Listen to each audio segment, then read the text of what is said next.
Hi, it's Reverend Laura Lisa again, coming to you from the Sanctuary of Unity, Baton Rouge. And during this time of social distancing, actually, I heard that it would better be called physical distancing because social media is really important right now. And we can stay close socially on media like Facebook that we're using now, our Twitter, our web page.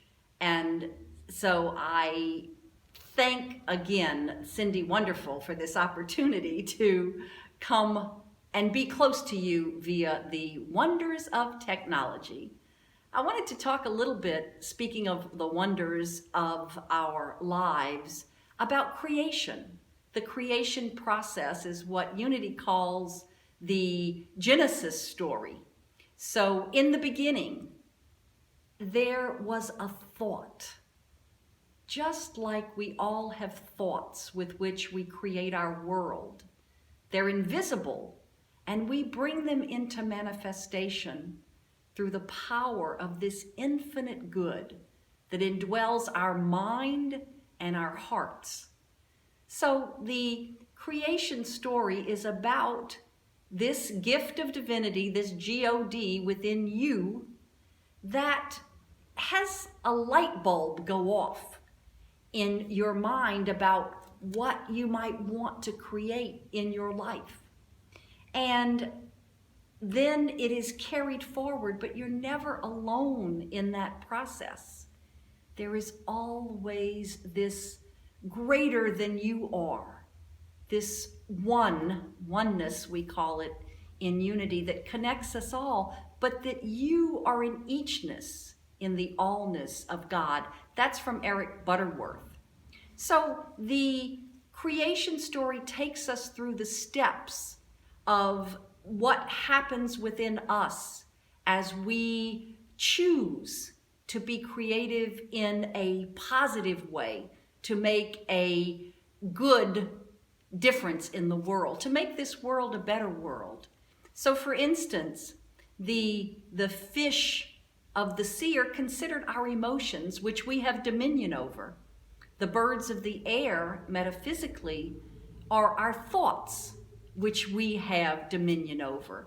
We're given dominion over all things so that we can make all things work for us.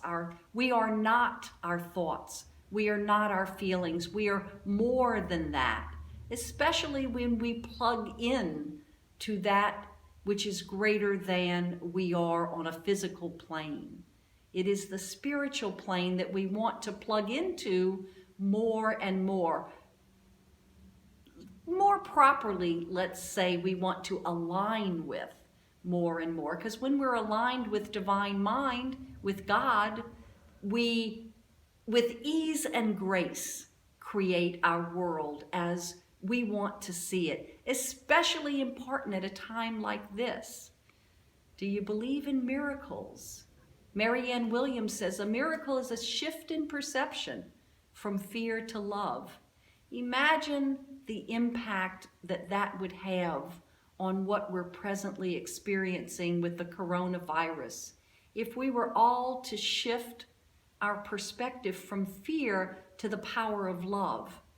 There have been double-blind studies that show that prayer heals the physical body. And I remember this in a pamphlet called Come Ye Apart that was published by Leilani Burt. She put these articles together. She is a prayer chaplain who teaches prayer chaplains.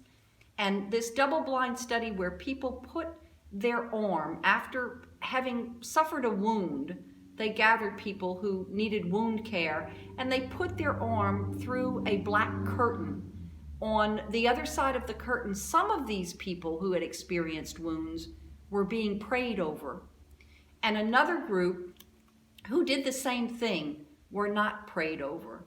What they found, and they didn't know what was on the other side of that curtain, that what they found was the people who had experienced the prayer on the other side of the curtain were healed faster than those who didn't have the praying going on.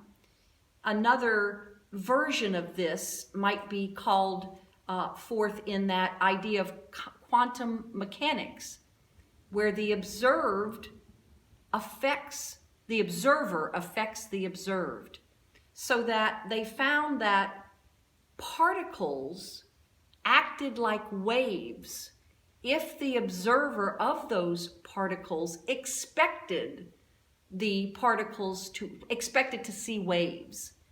So the observer affecting the observed is proved scientifically. We can affect our world. That's the whole point of the movie, What the Bleep Do We Know? If you haven't seen it yet, it's a great movie to see. So more soon. I'll love to talk with you in the next clip. Thank you. Thank you for being here and listening.